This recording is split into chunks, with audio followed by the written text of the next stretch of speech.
Bonjour, bienvenue sur CryptoWally. J'espère que vous allez bien. Alors, on commence immédiatement avec le prix du XRP. Aujourd'hui, en date du 15 septembre, 32 cents 53 canadiens, légèrement en hausse de 1,9% depuis 24 heures. La capitalisation du marché est de 467 milliards de dollars en hausse de 3,3, ça c'est bon. Et la prédominance est toujours des Bitcoin, Ethereum et Tether, avec le gaz à 141 wow. Pour Ethereum, là, c'est astronomiquement cher.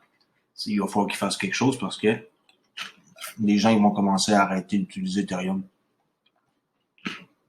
Alors, le heatmap, ici, on voit que c'est partagé vert, rouge. OK. Fiat Leak, 24 cents 72 USD, 200 000 trades par minute. Je rappelle pour ceux qui ne savent pas c'est quoi.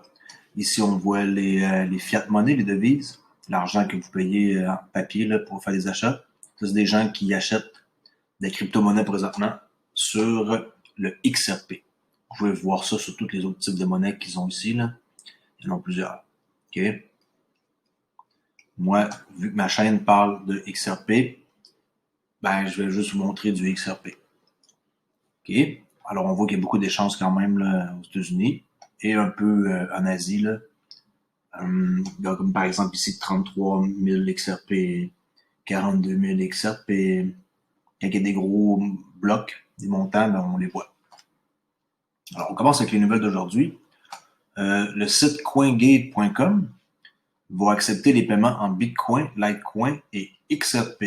Yes, yes, yes. Et aussi Tether. Non, Ethereum, excusez-moi. Qu'est-ce que ça fait, ça? On peut configurer une infrastructure de paiement, suivre les commandes et gérer les revenus de crypto-monnaies, en gros. Accéder à une plateforme mondiale entièrement intégrée et polyvalente qui prend en charge les principaux actifs cryptographiques. C'est rapide, c'est flexible et facile à utiliser. OK? Alors, on voit que de plus en plus, là, il y a un paquet d'endroits où ce qu'on peut utiliser le XRP. Et ici, c'est un endroit de plus où ce qu'on peut le faire. Alors, si les gens veulent ouvrir un compte, vous vous inscrivez. Ensuite, ici, je vous montre, j'ai créé un compte là, aujourd'hui sur mybookie. Là, c'est marqué AG, là, parce que ça, c'est la page où ce que je suis, c'est mon back-office. Pour les casinos, courses de chevaux, les gageurs, là, dans le fond, les bets, ou aussi pour le sport, ben, je vous montre que XRP est encore présent. Alors, de plus en plus, vous allez voir ça, parce qu'ils sont vraiment immenses, puis ils sont en train de gagner du terrain jour après jour. Et moi, je suis super content quand je vois qu'il y a des sites comme ça qui utilisent XRP. Bitcoin, Litecoin, Ethereum, ça c'est un standard. MoneyGram, pour ceux qui ne savent pas, XRP détient 20% de MoneyGram. Alors, il faut juste qu'on attende qu'ils mettent ça en marche là, pour que l'argent passe dans les corridors de MoneyGram. On continue avec une nouvelle sur Crypto News. En quoi que le nombre de marchands qui acceptent le XRP a augmenté de 46%. Ça, c'est une bonne nouvelle. C'est en date du mois de juillet, mais je tenais à vous le mentionner pareil. Alors, selon les données du service d'analyse CryptWork, le nombre de commerçants qui acceptent le XRP a augmenté de plus de 46% au cours des 7 derniers mois. La majorité des commerçants, 22%, sont situés aux États-Unis, au Royaume-Uni et en Inde. C'est les trois marchés à date là où le XRP est le plus présent. À long terme, l'adaptation est cruciale pour le succès d'une crypto-monnaie. Jusqu'à présent, même Bitcoin n'a pas réussi à entrer dans le courant dominant. Même si les points d'acceptation dans le monde augmentent chaque jour, ça reste que c'est un peu dur, là, même pour Bitcoin. Selon de nouvelles données XRP, ils auraient trouvé de nombreux nouveaux marchands qui ont intégré l'actif numérique comme moyen de paiement possible. Le nombre de marchands qui acceptent le XRP comme moyen de paiement a fortement augmenté en 2020. Selon les dernières données de CryptWork, Le nombre de marchands est passé de 457 à 670 depuis la fin de 2019 à ce jour, soit une augmentation de 46%. Alors ici, on voit les compagnies qui utilisent le XRP, c'est depuis 2018, le juillet.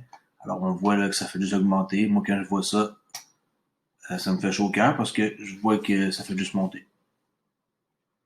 La plupart des commerçants appartiennent à la catégorie des services Internet, 27% du marché là, c'est ça. Suivi des boutiques en ligne, 26, et des prestataires de services de paiement tels que BitPay. Ça, je suis content aussi, c'est quand même pas loin de 1 sur 5. Là.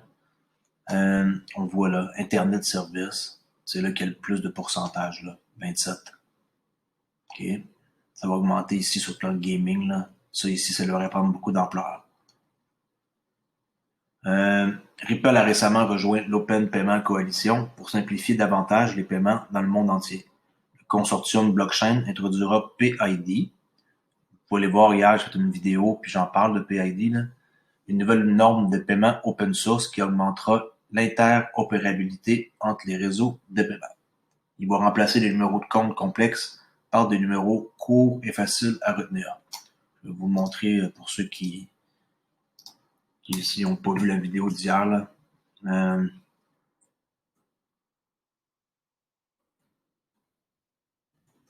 PID.org. Alors, comme c'est mentionné ici, ça va remplacer les numéros d'un compte complexe par des numéros courts à retenir. En gros, exemple, Alice, signe de dollar, exemple.com. C'est comme ça que ça va fonctionner pour les paiements avec compte Europe, Bitcoin, carte Visa ou vraiment d'utilisateur à utilisateur. Alors ça, c'est vraiment l'avenir. Puis PID, jetez un coup d'œil là, sur toutes les compagnies qui sont avec eux. Là. Vous allez voir, là, ça va être immensément gros. Alors, le développement de l'application bancaire XOM, qui utilise le XRP comme monnaie relais, est destiné à remplacer la banque en ligne sur le long terme. Moi, j'ai déjà un compte XOM, là. C'est vraiment efficace, c'est pas dur à setuper, puis je vous encourage à en ouvrir un. En plus, XOM, on peut le lier à Flare Network, qui vont distribuer les Spark tokens, les jetons, le Spark, le 12 décembre, qui s'en vient. Alors, si vous avez un compte XOM, c'est un des comptes qui va pouvoir, que vous allez pouvoir recevoir vos Spark. Alors, XOM offrira les mêmes fonctionnalités que la banque en ligne traditionnelle, tout en étant moins cher, bien sûr, et plus simple d'utilisation. En outre, les intermédiaires qui autrement auraient été impliqués dans le traitement de transfrontaliers des paiements peuvent être complètement éliminés. OK. Ça, c'était le site PID. XOM, c'est ici, on le voit là. On signe avec le pouce, là, on emprunte, on envoie et on livre le paiement. La plateforme XOM permet aux développeurs et aux utilisateurs d'applications de se rencontrer. Alors que les utilisateurs peuvent simplement utiliser l'application XOM pour suivre leur compte, soldes et transactions, la véritable puissance de XOM est la plateforme d'utilisation qui est disponible pour les développeurs et les utilisateurs d'applications. Les transactions XRP sont généralement initiées par l'utilisateur. Quand on ouvre un portefeuille, on entre la destination et le montant d'actifs, puis on soumet la transaction. Dans les scénarios de vente au détail, commerce électronique et de nombreux autres, on fait qu'inverser le flux de paiement et ça va devenir moins sujet aux erreurs et avec plus de facilité. L'application XOM pour les développeurs, un modèle de transaction XRPL peut être publié sur l'application de la plateforme XOM. Votre demande de signature sera stockée, appelée charge utile, de sorte que l'utilisateur de l'application XOM, iOS ou Android, peut ouvrir la demande de signature en scannant un QR code avec une notification push. Là. Okay. Lorsque l'utilisateur signe votre demande de signature, il peut alors faire confiance à votre application, ce qui fait en sorte que tout le monde est content. Dans ce cas, un jeton d'utilisateur, spécifique à l'application sera généré pour votre application. Comme la plateforme XOM propose différentes options de mise à jour du statut avec toutes les informations dont vous avez besoin pour vérifier la transaction signée dans le grand livre XRP, OK? Vous pouvez, mais vous n'avez pas à vous fier aux informations de rappel de transaction ou à la soumission de transactions par Zoom. Alors, bravo, moi, j'adore utiliser ça, là. Je pense que ça va devenir mon porte-monnaie numéro, top 3, ça c'est ça. Porte-monnaie numérique. Petite gorgée de café, fait du bien. J'ai fini de travailler un peu tard ce soir, j'ai fait de l'overtime. Alors, on continue avec une femme que je vais vous présenter, Zoe Cruz, qui est un cadre supérieur bancaire américain d'origine grecque et ancien coprésident de Morgan Stanley. C'est là que je voulais en venir. Là. C'est ça la phrase là, qui est intéressante là-dedans. Pourquoi je vous parle de elle, cette femme-là? Vous allez voir. Elle est dans le conseil stratégique de Ripple. Et oui. Et ensuite, je vais vous montrer une vidéo ici qui est vraiment là, wow. Zoe Cruz a été coprésidente de Morgan Stanley de 2005 à 2007, où elle était responsable de la gestion des principales entreprises génératrices de revenus, notamment de la supervision de la gestion des risques liés aux titres et de la technologie de l'information. De 2009 à 2012, elle a participé à la création et à la gestion de sa propre société de gestion de placement, Vorace Capital Management. Avant de devenir coprésidente de Morgan Stanley, elle avait été sa responsable mondiale des titres à revenus fixes, des matières premières, et des devises de 2001 à 2005. Elle a rejoint la société en 82 et a été le troisième membre fondateur du groupe de négociation de devises. Elle était senior advisor chez Promontory Financial Group Limited et est actuellement fondatrice et PDG d'EOS Global, un seul family office. Ok, ça c'est une traduction un peu étrange là. Apparemment un truc de famille. Alors pourquoi que je vous montre ça? On va voir ici, la nouvelle vient de Crypto Harry, que je vous suggère fortement d'écouter. Elle tient des nouvelles sur la crypto en général, mais plus spécifiquement sur Ripple, XRP avec le Japon. Elle est vraiment là, hyper connaissante, puis connectée, puis elle couvre une tonne de trucs. Là. Alors, si vous êtes intéressé, c'est en anglais malheureusement, là, mais vous pouvez avoir quelqu'un de plus à suivre là, si vous êtes intéressé. J'ai fait de la pub gratuite. On se connaît même pas, là. Peut-être qu'un jour, je vais lui parler, mais moi, je suis pas anglais. Alors, je vous montre l'entrevue qu'il y a eu avec Zoe Cruz, qui est, dans le fond, un moment que j'ai choisi, là. Je laisse écouter, j'ai mis une traduction en français. Your investment. But I would say they're very smart in the way they're going about these auctions, but their main mission, where the money is being spent, is really late. En passant, elle parle de XRP, là, je spécifie parce que des fois, je peux avoir oublié de le dire, là. Down those railroad tracks that are very important. And no one, I mean, frankly, as I said, they can't pretend they occupy Bitcoin. They are store of value, just like Bitcoin is, obviously. But they are the clear winner currently. Voilà la phrase clé. On est un store value, comme Bitcoin, mais définitivement qu'on est clairement le gagnant parmi Bitcoin, Ethereum et XRP. C'est vraiment XRP qui va se démarquer le plus. Puis moi, je vous le dis, et je vais vous le redire, ça ne me dérange pas. Je garde ma crypto jusqu'à minimum 2025 et jusqu'en 2030. XRP va devenir le numéro 1. C'est sûr et certain. Puis je dis pas que Bitcoin va disparaître, je dis pas qu'il va baisser de prix ridiculement, c'est pas ça que je dis. C'est que ça n'a pas sa place. Ça fait juste gaspiller l'électricité, polluer. C'est pas bon.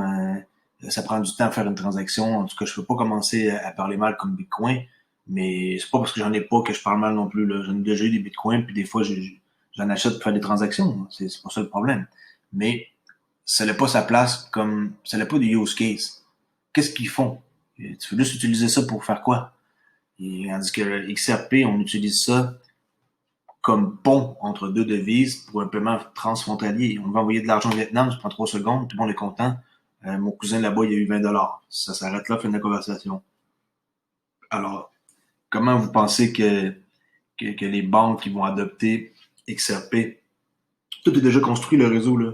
Si vous commencez à regarder un peu les vidéos que j'ai faites, vous allez voir. Puis avec le temps, les vidéos que je vais faire, je vais en faire plus qui vont prouver qui sont les partenaires de Ripple, puis pourquoi ils sont rendus aussi comme gros que ça, mais que personne publiquement en parle ou n'ose en parler, ou les banques font attention, puis l'IMF fait attention, ils pèsent leurs mots. Ils veulent pas que ça se sache. Ils veulent pas que les gens comme la société, là, gens moyens, là, la classe ouvrière, ils veulent pas qu'on sache que les XRP, ça va monter en flèche, puis que ça va être utilisé avec toutes les banques. Puis, alors, ils font en sorte de taire ça ou d'utiliser comme les bras de Facebook pour nous mettre la tête ailleurs. Alors, on continue ici l'entrevue. In that cross-border, the clear winner. And that's why, as I said, though, I also say they could be the Netscape of the world, or they could continue to be Google from day one to where. Elle dit qu'on pourrait être soit le Netscape, navigateur qui a déjà existé, là, de ce monde, ou le Google de tous les jours. Moi, je pense qu'on va être le Google de tous les jours, ou comme le CEO, Brad Garlinghouse dit chez Ripple, qu'on va être le Amazon du paiement. Ça, j'y crois à 100%, puis ils ont une vision claire et nette et précise.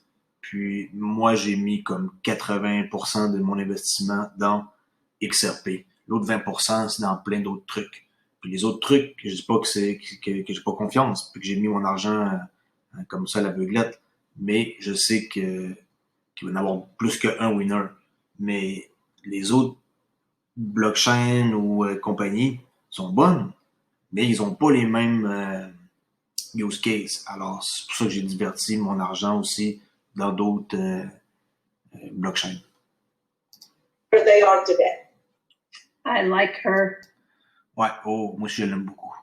OK. Alors, on continue ici avec une lettre de l'Association des banquiers américains, l'ABA, à la Réserve fédérale, la Banque de la Réserve fédérale, le FRB, qui concerne le règlement interbancaire des paiements instantanés du 10 septembre. L'objet détaille du service sur les actions de la Réserve fédérale pour soutenir le règlement interbancaire des paiements instantanés. Bon, pourquoi je vous montre ça? Vous allez comprendre, c'est une lettre qu'on peut télécharger, là. Moi, je vais juste vous lire le principal, là, parce que sinon, ça finira pas, là. L'American Bankers Association, l'ABA, apprécie l'opportunité de commenter l'avis du 11 août 2020 du Conseil des gouverneurs de la Réserve fédérale concernant les détails du service sur les actions de la Réserve fédérale pour soutenir le règlement interbancaire des paiements instantanés.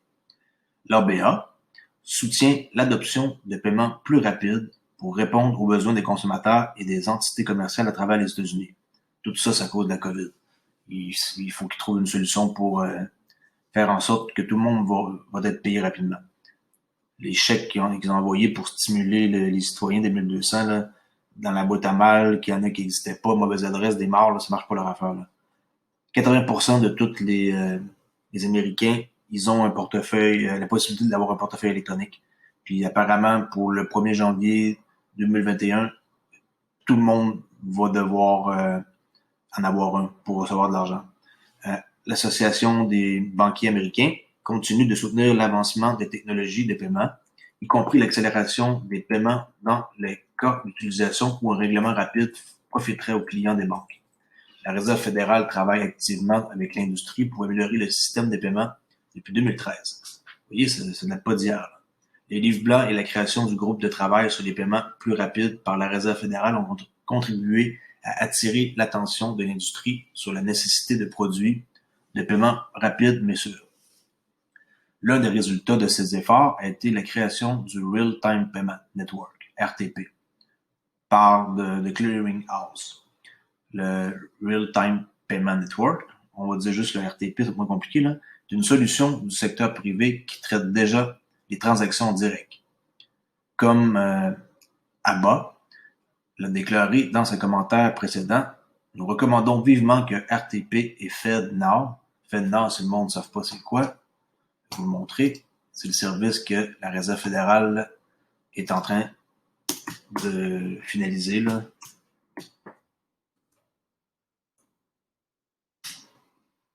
Comme ça, ils vont pouvoir. Hop, j'ai pas pris le bon, je crois. Ouais, c'est ça. FedNow. 24 sur 24, c'est juste sur site, là. Pareil comme d'autres concurrents. C'est la Réserve fédérale qui vont faire ça pour les gens. Ils vont commencer dans le premier quart de 2021. Premier quarter 2021 à utiliser le service. Alors, pour des paiements instantanés. That's it. Je vais vous le montrer, FedNow. Vous pouvez aller fouiner là-dessus là, pour voir de quoi il va s'agir.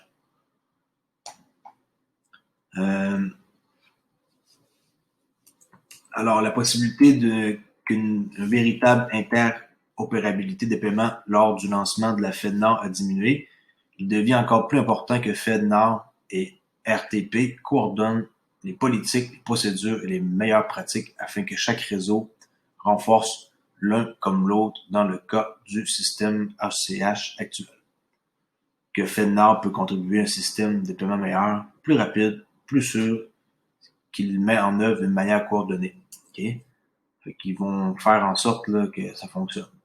Cette lettre fournit des recommandations sur plusieurs questions importantes pour le développement de FedNow et de l'écosystème des paiements plus rapides en général. Les commentaires de l'American Bank Association peuvent être résumés comme suit.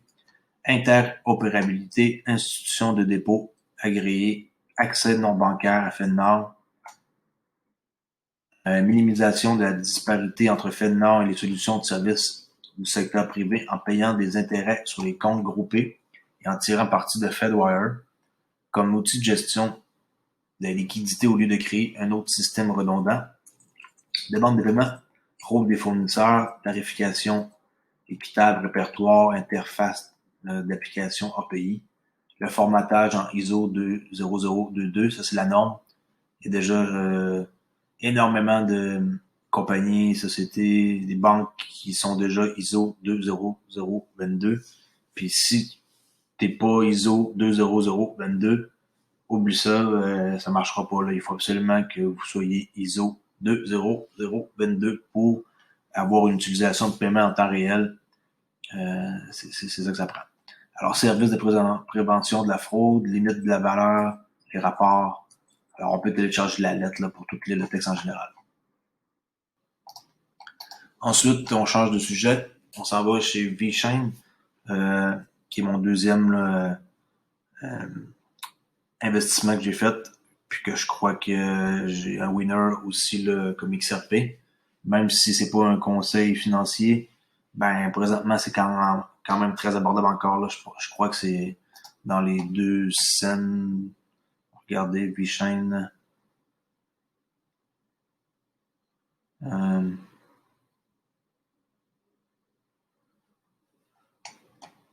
Une scène 68 canadien.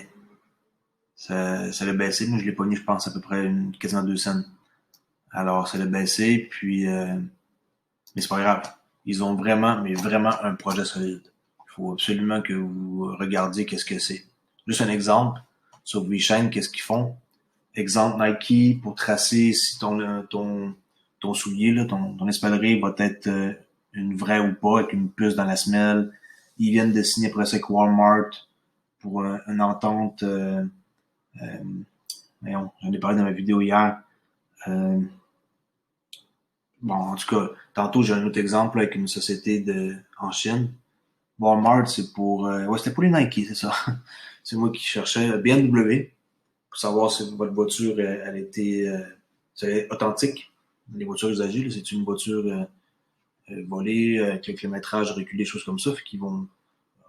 Juste avec la blockchain de VeChain, on va pouvoir savoir si qu'est-ce que vous achetez, c'est authentique. Tout tracé au complet. Une chaîne... comme par exemple une canne de conserve, sa provenance, d'où ce qu'elle vient exactement, des grains de café, tout ça, on peut tout suivre à la trace, du début à la fin, le processus d'une chaîne là, d'alimentation. OK, alors étudiez le projet, ne mettez pas d'argent de même à l'aveugle, là. Pas parce que moi je suis enthousiaste que vous devez l'être aussi, mais j'ai fait mes recherches moi, alors Ça lire entre les lignes.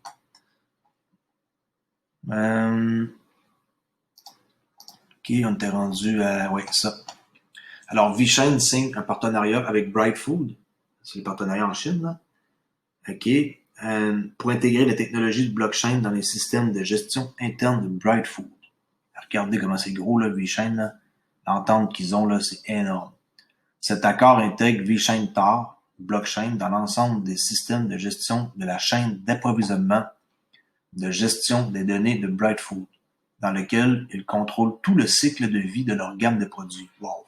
Du début à la fin, tout est suivi à la trace. De la culture à la vente au détail. On voit ici, c'est du lait, là. Et qu'on sait, là, à partir de la vache là, jusqu'à votre magasin préféré, là, vous allez pouvoir avoir la trace. Bright Food est une société mondiale exploitant 93 filiales chinoises. Énorme, énorme, énorme. Nationales et étrangères différentes dans 4 sociétés cotées en bourse. Et, regardez bien le chiffre que je vais vous dire, dans lequel on estime qu'elle rapporte 160 milliards de dollars. Wow, wow, wow. Ou 25 renminbi, là, 25,3 milliards de dollars. Alors, 160 milliards de renminbi. Bon, le contrat, c'est 25,3 milliards de dollars. C'est moi qui ai mal lu mon texte, là. OK? Alors, 25,3 milliards de dollars. Conformément à l'accent sur la blockchain dans le cadre du plan quinquennal actuel de la Chine, la plateforme de logistique de la chaîne du froid et de gestion de la chaîne d'approvisionnement de VeChain est sur le point de révolutionner la façon dont les entreprises publiques et multinationales mènent des affaires honnêtes sur l'ensemble de la chaîne d'approvisionnement. Et oui, ils ne pourront plus rien cacher. L'intégration et la collaboration approfondie entre les secteurs et domaines de services, les ensembles de données, permettent à un écosystème de chaînes d'approvisionnement de faire prospérer des processus métiers complexes. L'utilisation de l'Internet of Things dans la logistique de la chaîne du froid permet aux fournisseurs de garantir la sécurité et la qualité de leurs produits en temps réel. Ils vont savoir si un produit est périmé ou qu'il n'y a pas d'affaire là ou qu'il y a un problème. Il permet également de vérifier, d'auditer, de sécuriser de nouvelles mesures, ce qui conduit à de nouvelles fonctionnalités et à de nombreux moyens d'efficacité au sein de la chaîne d'approvisionnement des entreprises. L'utilisation de VeChain Tar continue de se développer en ajoutant un partenariat avec Bright Food Group et Shanghai Zhangdao Food. Merci pour mon chinois, mandarin, pionnier de l'intégration de nouvelles innovations de Bright Food. Bright Food appartient à 100% au gouvernement municipal de Shanghai et est principalement l'entreprise de fabrication d'aliments et de boissons opérant dans le monde entier. OK? Alors, quelle bonne nouvelle. Yes, VeChain, c'est mon deuxième préféré là, dans ma crypto. Là. J'en ai plus que 12. Là. J'en avais une douzaine, mais j'en ai un petit peu plus. J'ai rajouté d'autres petits projets là, avec une infime partie de mon portefeuille. CoinDesk, en quoi qui part du profilage des utilisateurs qui pourrait aider le régulateur à identifier l'activité cryptographique illégale. Ben oui, on s'en vient là avec le FATF. Là. Le GAFI, le groupe d'action financière, dont les conseils sont écoutés depuis dans 200 pays, excusez-moi, a déclaré lundi dans un rapport qu'il avait identifié certains comportements et caractéristiques qui servent de drapeau rouge aux régulateurs qui tentent de détecter les transactions illégales ou illicites. Ils vont ensuite le dire dans les trucs là, qui sont pas clairs, là, qui sont dans la net. L'une des principales méthodes a déclaré le chien de garde, drôle de traduction, financier international consiste à comparer l'activité de transaction d'un utilisateur avec celle de son profil. Quand ils vont voir que l'activité n'est pas normale avec le profil de l'utilisateur, ben, ils vont détecter, ils vont mettre un bit, puis il va tout alerter, puis ils vont vous communiquer avec vous. Cela peut inclure les cas où le montant d'un dépôt ou d'une transaction est incompatible avec la richesse disponible, où l'activité financière historique d'un utilisateur peut être signalant peut-être signalant un blanchiment d'argent, une escroquerie, une mule d'argent, ou quelqu'un transfère une valeur illicite au nom de quelqu'un d'autre. Par exemple, il peut être suspect qu'un jeune utilisateur, mettons quelqu'un qui a genre 14 ans, sans intérêt commerciaux connus, commence à recevoir des sommes importantes de paiements de nature commerciale de diverses parties dans le monde entier. C'est pas aussi une activité légale que la personne fait, mais si t'es trop jeune, c'est pas normal, si t'es trop vieux, c'est pas normal. Ils vont se mettre le nez là-dedans. D'autres signaux d'alarme incluent si la personne en question est beaucoup plus âgée que l'âge moyen d'un utilisateur de crypto, ainsi que si la personne a un casier judiciaire ou a été active sur des sites web et des forums publics associés à une activité illicite. Les régulateurs peuvent également examiner les utilisateurs qui échangent des actifs numériques sur des chaînes de blocs publiques et transparentes telles que Bitcoin ou Ethereum, contre des pièces de confidentialité comme Monero ou Zcash. Eux autres qui sont en train de retenir l'activité à travers des tiers, là. Surtout Monero, là, si vous n'êtes pas au courant dans une vidéo que j'ai faite, là, 2, 3, 4 vidéos, l'IRS aux États-Unis là, sont en train d'offrir 625 000 $ à quiconque peut craquer Monero pour les faire tomber, là, parce qu'ils veulent mettre ça à terre, là, le système. Là. C'est prouvé que Monero, ils utilisent... c'est un réseau international là, qui passe de l'argent là-dedans, de toutes sortes de trucs de drogue, des choses comme ça. Alors, ils veulent les knocker, comme on dit, là, les mettre KO. Si vous avez des talents de hackers, ben inscrivez-vous. Il y a un concours présentement avec l'IRS, puis ils vont sélectionner le meilleur projet pour essayer de les faire tomber. OK. J'ai fini. C'est déjà fini pour aujourd'hui. Vraiment, ça a été vite. Je parle beaucoup, mais ça me paraît comme très rapide de faire tout ça. Là. C'est pas très long. Là. Quand on aime qu'est-ce qu'on fait, c'est sûr que ça aide. Là. Alors, j'espère que vous aimez mon contenu. Je me force de faire des bonnes vidéos avec du contenu puis des recherches préalables. Mon nom, c'est CryptoAli. Je me spécialise dans Ripple, XRP, mais en général, le monde de la crypto. Comme je le spécifie ici, là, le monde de la crypto. Trading aussi en général, parce que ça reste que le trading, c'est quelque chose qui m'intéresse toujours. Là. J'ai été trader pendant quand même pas mal longtemps, là, de 2009 à 2015. Puis, c'est sûr que quand j'ai la chance d'en parler, ben ça me fait plaisir. Là. On voit d'ailleurs là, que je suis en train de suivre des positions sur l'or ici, qui est avec un compte démo, là, si je fais mes analyses. Après ça, ici, l'argent, l'euro USD, le Dow Jones, la livre sterling contre le USD. Ici, il n'y a pas de crypto-monnaie. Avec un Mac, on n'a pas beaucoup de choix pour mettre MetaTrader. Là, j'étais avec XM. Ensuite, le pétrole, que je crois qu'il est parti pour baisser. Là, c'est ça mon opinion. Là. J'avais mis des endroits ici pour vendre. Là. Toc. Si ça descend ici à 36,11, ça va baisser encore plus parce qu'il y a un fractal ici. Puis ça, c'est une méthode que je suis en train d'essayer de... dans le fond, c'est une méthode, je sais pas si je vais en parler, parce que à date, j'en ai glissé un mot l'autre jour, mais je sais pas si je vais en parler.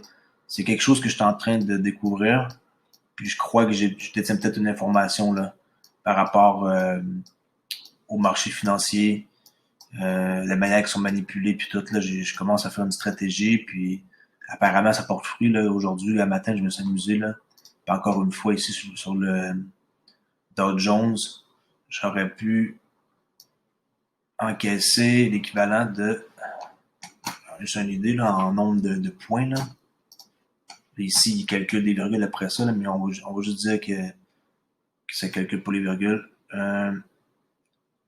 280 points. Pas compliqué, là. Entre, on va dire 28 000 à 28 000, 27 000, ouais. 200 points juste pour cette partie-là. Alors, maintenant, il faut, c'est ça, là. Je vais pas trop en parler parce qu'après ça, les gens ils vont vouloir savoir c'est quoi, puis ils vont vouloir se lancer là-dedans, puis ils vont perdre le focus. qui n'est pas sur le trading de ma chaîne, mais bel et bien sur la crypto, sur XRP. Mais pas le trading en général, là, je ne vais pas juste parler de ça, c'est juste que c'est mon petit projet secret qui va peut-être dévoiler là, quand le temps sera venu. Alors, je vous remercie d'avoir écouté. Je me répète, je m'appelle Crypto Ali et on se dit à la prochaine vidéo. Merci, au revoir.